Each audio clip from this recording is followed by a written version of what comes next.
आज अवसर जुरेको छ आफ्नै अर्थात् ग्यालेक्सी 4K का बारेमा चर्चा गर्ने।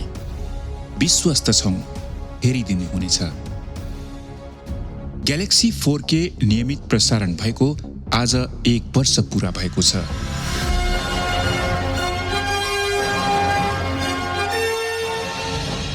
यो अवसर अवश्य पनि हाम्रा लागि एउटा उत्सव हो। नमस्कार, सुप्रभात र ग्यालेक्सी दिस मर्निङ लाइभमा यहाँलाई स्वागत छ हाम्रो यो रमाइलो कार्यक्रममा। उत्सव वर्ष दिनको लेखाजोखा गर्ने, दर्शकबाट रुचाइएका हाम्रा अनेकौं कामबाट प्रेरणा लिने, कमी कमजोरी निराकरण गर्ने र आगामी दिनका लागि सूचना तथा मनोरञ्जनले सुसज्जित इनोभेटिभ प्रसारण समय रचना गर्ने, जुन निर्माण गर्दा थोरै भए पनि हाम्रो चित्त बुझोस् र हाम्रा दर्शकलाई सन्तुष्टि मिलोस्।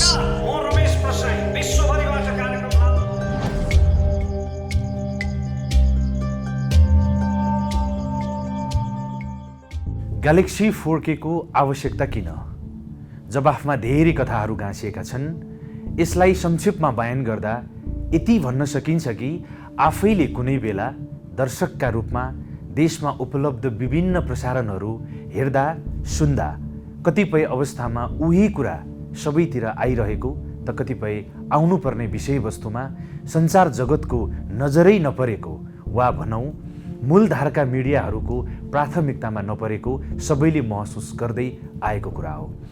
यी सब सम्म त ठिकै थियो होला, तर कुनै कुनै बेला मिडियाका केही पृथक अनुहार पनि अगाडि आउँदा रहेछन्, जहाँ समाचार र सूचना भन्दा पनि मिडियाहरूका स्वार्थ छत्ताछुल्ल हुने र विभिन्न क्षेत्रका कर्मजीवीहरूलाई अनावश्यक पीडा मात्र पुर्याउने।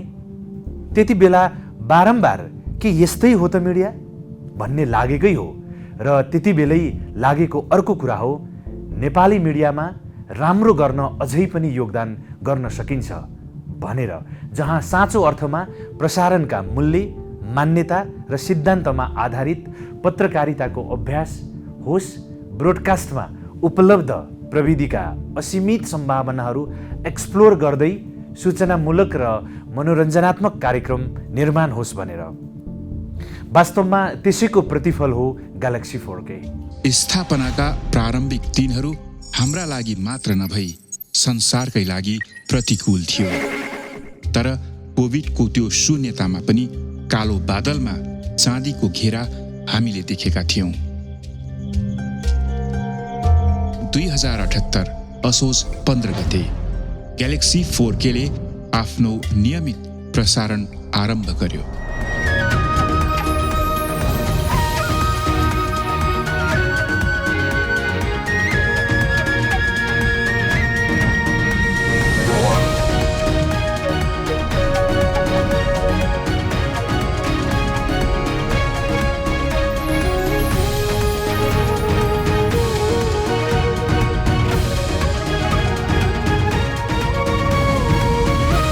ग्यालेक्सी 4K एउटा समय सुहाउँदो प्रोडक्सन एन्ड ब्रोडकास्ट फेसिलिटी, जहाँ सूचना र मनोरञ्जन प्रस्तुतिकरण दर्शक मैत्री बनाउने प्रयास निरन्तर छ।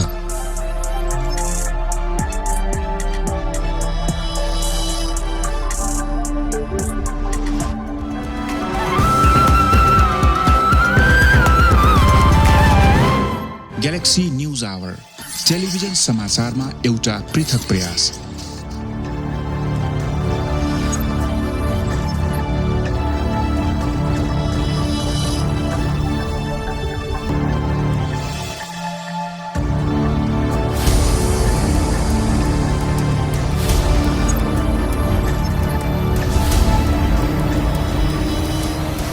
This is Galaxy News Hour Live. समाचारका विविध विषयवस्तुमा उपलब्ध नवीनतम प्रविधिको मिश्रण वास्तवमै हेर्न लायकको छ। स्थापनाको पहिलो वर्ष पुग्दा नपुग्दै ग्यालेक्सी 4K को समाचार सामाजिक सञ्जालहरूमा खोजिन र हेरिन थालिएको छ। समाजमा घटित कुनै पनि घटना सामाजिक सञ्जालहरूमा तुरन्तै आइहाल्ने बढ्दो प्रचलनका बीच विषयको भ्रम, वास्तविकता र गहिराई बुझ्नका लागि समेत टेलिभिजन समाचारको महत्त्व बढेर गएको छ। विदेशमा लुकेर बसेका फरार अभियुक्त भिआइपी त्यसैले समाचार खोजमूलक होस् वा घटना विशेष, दिनको यात्रा तयार गरेर यहाँ नेपाली भूमिमा आइपुगेका छौँ। विश्लेषणात्मक होस् वा सरल, देशको होस् वा विदेशको, राजनीतिक, सामाजिक, आर्थिकका साथै जनसरोकारका हरेक पक्ष रिपोर्ट गर्न दक्ष पत्रकारहरू जुन सक्रियताका साथ देशभर तैनात छन्, त्यति नै सशक्त तवरमा त्यसलाई प्रस्तुत गर्न ग्यालेक्सी 4K को समाचार कक्ष सक्रिय छ। अब टेलिभिजन पत्रकारिता कुनै एउटा घटना र मुद्दा प्रधान हुने मात्रै विषय रहेन। अब यसले सूचनासँगै विश्लेषण र त्यो सूचना र विश्लेषणबाट एउटा दृष्टिकोण बनाउन मद्दत गर्ने सामग्री दिनुपर्ने दायित्व छ टेलिभिजनसँग। र ग्यालेक्सी 4K टेलिभिजनले विगत 1 वर्षदेखि त्यही दायित्व निर्वाह गर्दै आइरहेको छ। र अर्को कुरा के छ भन्दाखेरि सामाजिक सञ्जालमा आइरहेका मिथ्या सूचना चिर्नका लागि पनि टेलिभिजनले विश्लेषणयुक्त सामग्री दिनुपर्ने दायित्व छ। देशको उतार चढावपूर्ण राजनीति, सामाजिक, आर्थिक लगायत अन्य विविध क्षेत्रमा विद्यमान अनेकौं विषयवस्तु र उब्जेका प्रश्नहरूमा हुनुपर्ने उचित सम्बोधनका लागि इन्टरभ्यू फर्मेट, डिबेट र डिस्कसन फर्मेट लालमोहरको विगत 1 वर्षको लोकप्रियता रहर लाग्दो छ। करिब 1,20,000 पाउनुहुन्छ हो तपाईले मासिक पारिश्रमिक? त्यो भन्दा कम हो। कति भनेको 1 लाख त हो? 1 लाखको हाराहारीमा। खेल्ने उहाँहरू, मैदानमा लड्ने, भिड्ने, चोट खाने, गाली खाने, ताली खाने उहाँहरूको 18,000। तपाईलाई अत्यन्तै तुच्छ नि सर, अत्यन्तै तुच्छ। राक्षसको वकिल भएर एउटा प्रश्न सोधौँ। हजुर सोध्नु। तपाईँ हारिहाल्नुभयो भने कसरी अनुहार देखाउनुहुन्छ? यसरी नै देखाउँछु। ग्यालेक्सी 4K मा लालमोहरका प्रस्तोता रमेश प्रसाई मात्र नभई विशिष्ट शारीरिक क्षमताका अन्य सहकर्मीहरू पनि उत्तिकै उत्साहका साथ आफ्नो कार्य सम्पादनमा सक्रिय छन्। यस्तो उदाहरण सम्भवतः नेपाली टेलिभिजनमा पहिलो हुनुपर्दछ।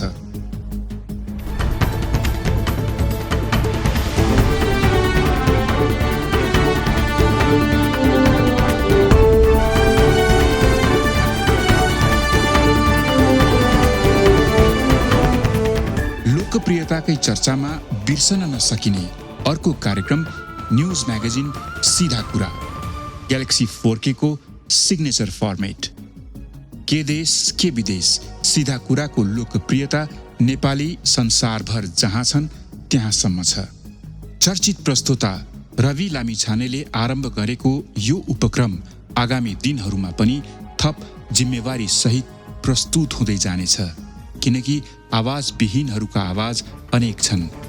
टुङ्गोमा पुर्याउनु पर्ने विकृति विसङ्गतिका सूची लामै छन्। स्वागत छ।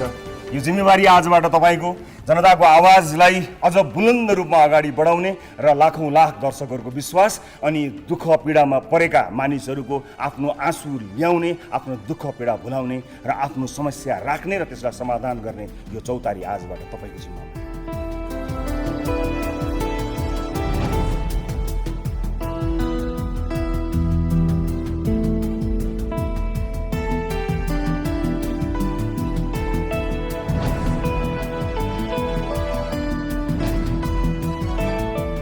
देशभित्रका चर्चित कार्यक्रम तथा प्रस्तोताहरू, सर्वत्र रुचाइएका फ्रेन्चाइज्ड कार्यक्रमहरू, वास्तवमा नेपाली टेलिभिजनमा ग्यालेक्सी 4K को उपस्थिति आरम्भदेखि नै रहर लाग्दो रहँदै आयो।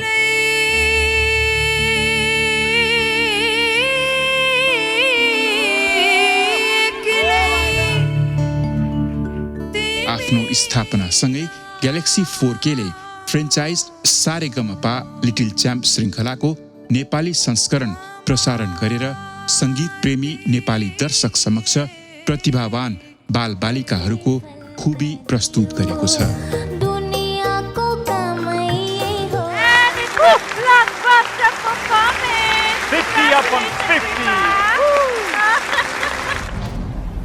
प्रतिभा प्रस्तुतिको मञ्चमा होस् वा दर्शकका रूपमा होस्, बालबालिका सदैव ग्यालेक्सी 4K ले प्राथमिकता दिँदै आएको क्षेत्र हो। त्यसैले बालबालिकाहरूका लागि केही न केही रहेकै हुन्छ। हाललाई चिर परिचित कार्टुन पात्र मोटु पतलुले हाम्रा दर्शक बालबालिकाहरूलाई मनोरञ्जन गराउँदै आएका छन्।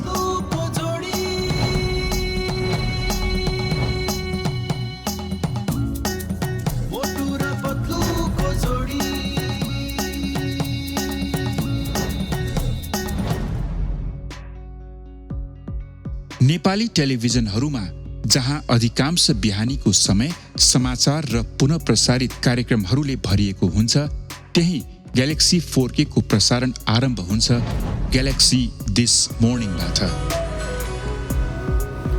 नमस्ते, दिस मर्निङ लाइभ लिएर आज एकचोटि फेरि हामी उपस्थित भइसकेका छौँ, जहाँ समीर, सरिता, सृजना र ब्रजेश दिन र अवसर अनुसारको अनेकौं जानकारीमूलक विषयवस्तु र पाहुनाका साथ उपस्थित हुने गर्दछन्, त्यो पनि लाइभ। हाम्रो अतिथि आइसक्नु भएको छ। धर्मग्रन्थदेखि प्रविधिसम्म, सङ्गीत अनि सिनेमादेखि पुस्तान्तरका कथासम्म, खेलकुददेखि खानेकुरासम्म, साधारणदेखि भव्यसम्म, बबिनाको जी क्याफे र टप 5बाट मनोरञ्जन लिने, रतनको युगान्तरबाट 2 पुस्ता बीचको भोगाई बुझ्ने र निकिताको वान डे वान डिसको स्वाद लिने दर्शकको संख्या उत्साहजनक रहँदै आएको छ। टेलिभिजन वास्तवमा नियमित प्रसारण मात्र होइन, नयाँ प्रयोग र इनोभेसन पनि हो। हाम्रा दर्शक एवं विज्ञापनदाताहरूबाट प्राप्त हौसलाकै प्रतिफल मान्नुपर्छ। आगामी दिनमा ग्यालेक्सी 4K मनोरञ्जन र सूचनाको क्षेत्रमा केही नयाँ प्रयोगहरू सहित उपस्थित हुने तयारीमा छ।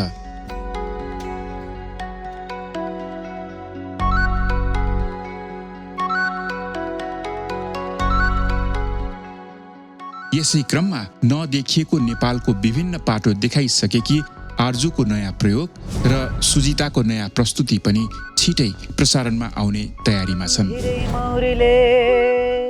भिरैमा घर लायो, पिरै मौरीले आओ दिलैमा घर लायो। प्रेरणादायी नारीहरूका कथा प्रस्तुत गर्न साजना न्युज स्टुडियो बाहिर आएकी छन् भने केही नयाँ कार्यक्रम ल्याउने बबिना र निकिताको तयारी पनि रफ्तारमै छ। देश बनाउने बलिया आधारहरू नै देशमा टिकेनन् भने हाम्रो जस्तो विकासोन्मुख देशले प्रगति कसरी गर्ने? 7 वर्षको उमेरमा मम्मी बितेको मान्छेले कसरी पढ्न गयो होला? भन्छन् बाउ मरेर टुरो हुँदैन र आमा मरेर टुरो हुन्छ रे भन्छ। यसबाहेक हेल्थ म्यागजिन प्रस्तुत गर्न लव पनि तम तयार छन्। समकालीन राष्ट्रिय तथा अन्तर्राष्ट्रिय मुद्दाका अनेकौं विषयमा विचार विमर्श गर्दै व्यापार, औद्योगिकरण, फेसन, सिनेमा, साहित्य तथा देश बाहिरका नेपालीहरूका समाचारमा ग्यालेक्सी 4K को निगरानी रहने नै छ। एक जिम्मेवार प्रसारक भएकोले देश बनाउने गम्भीर विषयहरूमा विज्ञहरूसँगको श्रृङ्खलाबद्ध गम्भीर बहस, ग्यालेक्सी गोलमेज र आसन्न आम निर्वाचनमा मतदाताहरूको अपेक्षा सङ्कलन गर्न चिया चर्चा जस्ता रोड शोहरू आवश्यकता अनुसार सञ्चालन हुने नै छन्। खाली विकासमा के विकास? यहाँ मान्छेहरू यङ जेनेरेसनहरू पलायन गरेर गइरहेछ। यहाँ काम छैन, रोजगार छैन, किसानलाई कुनै समयमा न खाद मल केही पाएको छैन। यसबाट नीति निर्माण तहमा रहेकाहरूको दृष्टिकोण आम दर्शक समक्ष र आम जनताको अपेक्षा नीति निर्माण तहसम्म पुग्ने विश्वास गर्न सकिन्छ। यी सब भन्दा पनि बाहेक निकट भविष्यमै केही रोचक तथा केही मेगा प्रोडक्सनहरूको घोषणा समेत हुने नै छ। ग्यालेक्सी 4K को काबिल टिमले दर्शकको रुचि र प्राथमिकता बुझेको छ र त्यही अनुरूप कार्यक्रमहरू निर्माण तथा प्रसारण पनि गर्दै आएको छ। प्रसारण आरम्भसँगै केही मेगा प्रोडक्सनबाट दर्शकलाई मनोरञ्जन दिइसकेका छौँ। यो क्रम निरन्तर नै रहनेछ, तर आउँदै गरेको आम निर्वाचनपछि त्यतिन्जेलसम्मका लागि केही सरप्राइज नै राखेका छौँ। सूचना प्रविधिको आजको युगमा समेत देशमा टेलिभिजन भ्युअरसिप मापन गर्ने उपयुक्त प्रणाली विकास नभइसकेको अवस्थामा उपलब्ध अन्य उपकरणहरूमा रुचि अनुसारको कार्यक्रम चाहेको बेलामा हेर्न पाउने सुविधा विकसित हुँदै गएको परिदृश्यमा दर्शकको सुविधालाई ध्यानमा राख्दै सामाजिक सञ्जालहरूमा समेत ग्यालेक्सी 4K ले स्थापनादेखि नै आफ्नो उपस्थिति सशक्त पार्दै लगेको छ। त्यसैले वर्ष दिन पनि पुग्दा नपुग्दै देखिएको सब्सक्रिप्सन र दैनिक भिजिटर्सको संलग्नताले हामीलाई पुलकित बनाएको छ। वेब पेज बाहेक युट्युब, फेसबुक र ट्विटर जस्ता सामाजिक सञ्जालहरू मार्फत हाम्रा भ्युअर्सले हामीसँग अन्तर्क्रिया गरिरहँदा थप जिम्मेवारी बोध हुनु स्वाभाविकै भयो। हाम्रो देश प्रशस्त सम्भावनाहरूले भरिएको देश। देशको समृद्धि हाम्रो अपेक्षा। लोकतान्त्रिक पद्धतिलाई मर्यादित अनि सुदृढ बनाउँदै दूरदर्शी राजनीतिक अभ्यासको थालनी हुने हो भने समृद्धि असम्भव छैन।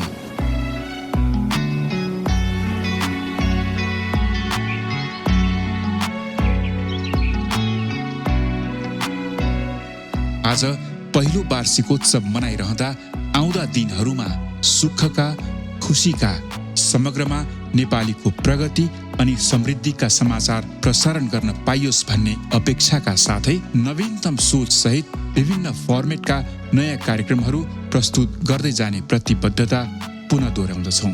ग्यालेक्सी 4K को प्रसारण आरम्भदेखि जसरी संसारभरका नेपाली दर्शक र विज्ञापनदाताहरूको साथ हामीलाई रहँदै आयो, त्यसबाट सूचना र मनोरञ्जन प्रस्तुतिमा नवीनता थप्न हामी अझै हौसिएका छौँ। हामीलाई पूर्ण विश्वास छ दर्शक र विज्ञापनदाताहरूको साथ हामीलाई रहने नै छ। ग्यालेक्सी 4K प्रति यहाँहरूले देखाउनु भएको स्नेह र दिनुभएको साथका लागि हार्दिक धन्यवाद दिँदै बडा दशैंको हार्दिक मङ्गलमय शुभकामना पनि व्यक्त गर्दछु। ग्यालेक्सी 4K हेर्दै गर्नुहोला।